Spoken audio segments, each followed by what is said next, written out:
I'm Ellen McCauley, Pray It Up in Syracuse, New York. Last week I talked about the Whole30 plan, no dairy, no gluten, no sugar, but I know that it's not for everybody. I don't say it's for everybody, and some people just aren't psychologically ready to give it a try.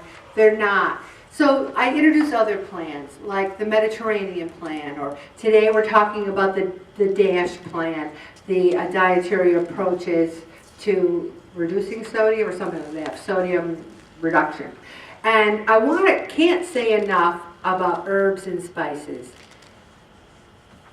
If you don't have basil and chili powder, and dillweed and nutmeg and oregano and parsley and rosemary and sage and thyme in your medicine cabinet, in your pantry, they better not be in your medicine, that'd be kind of weird. But you really are, there's so many flavors out there. You take a baked potato, you put some ghee on it, you go to your cupboard and you go, oh, I've got shaker chive, I've got some thyme and some sage, and you just spice it up. And you might say, you know what, I didn't like it so much with the sage on it, don't do that next time, or try a little. But you really need, God again created all these spices for us to enjoy our food. Also, there's all kinds of, there's even a no sodium health food section at stores like Wegmans and other stores. If you ever eat like for a week or have a few meals and you can't get your rings on, ever had trouble with your rings, anybody? Yeah. Or your feet feel a little tight, your shoes feel a little tight, or maybe your ankles swell a little bit, you've had too much sodium. Especially if you've been watching it for a while, and then all of a sudden you go crazy. You're like, oh, I can't believe Tom Brady threw that touchdown. Give me a few more chips, you know. If you go crazy, then you're going to have sodium issues. But let's take a real good look at a label.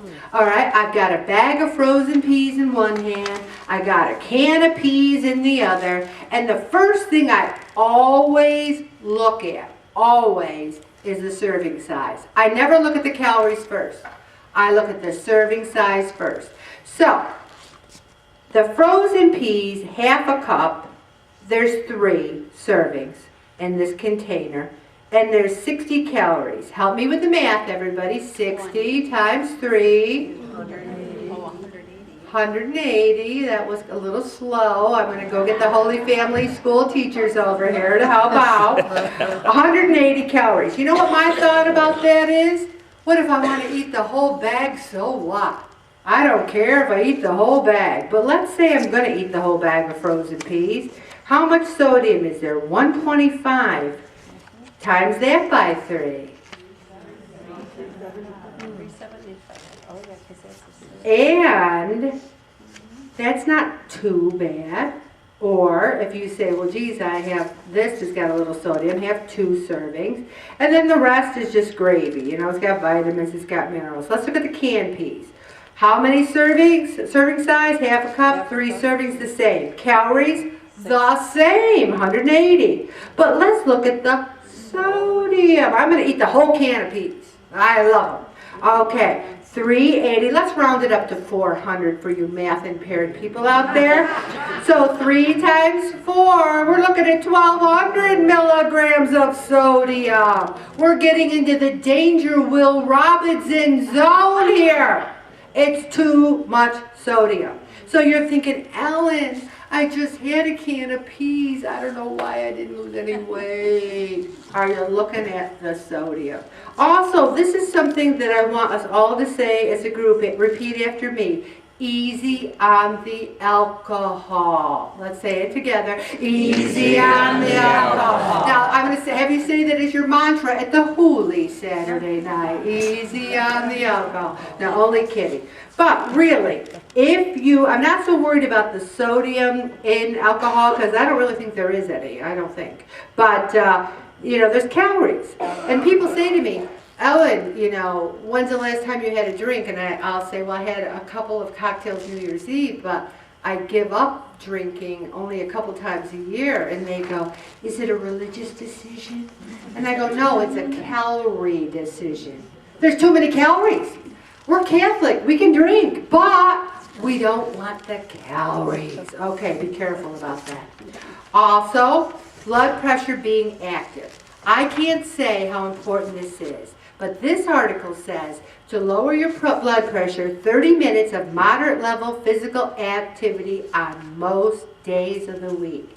And I don't think people really understand that concept of 30 minutes of moderate activity. So let's look at them. Washing and waxing a car for 45 or 60 minutes straight. You know, most people go, there's the hose. I washed my car. You're standing there rubbing the hose on it. They're talking about wax on, wax off, wax on, like the Karate Kid. Also, washing windows or floors for 45 or 60 minutes. Gardening. Wheeling self in wheelchair. This is for people who are in wheelchairs. Pushing a stroller for 30 minutes. Push your grandkids around. Raking leaves for 30 minutes. Shoveling snow for 15 minutes. Be careful with that if you haven't done it in a while. Stair walking. Sporting activities. Let's look at walking 2 miles in 30 minutes. Shooting baskets. Well, I haven't shot baskets in a few years, but I was on the Lemoyne College basketball team back in the day. Bicycling 5 miles in 30 minutes. Dancing fast. You can dance fast in your bedroom. You can dance fast while you're watching Jeopardy. Alex won't care. Also, jumping rope, swimming laps. Did anyone look at those adult ed classes? They're great. Also, I wanted to mention that I have a wonderful recipe here for zucchini lasagna. Now I'm speaking your language here, everybody. I mentioned lasagna. But the one thing I would say is use whole wheat lasagna noodles. Anyone ever had whole wheat lasagna noodles? No. They're great. I haven't had them, but they're great. Watch the sodium. There are 368 milligrams of sodium. You can lower the sodium by buying low sodium products. I'm going to stop right there, Bob.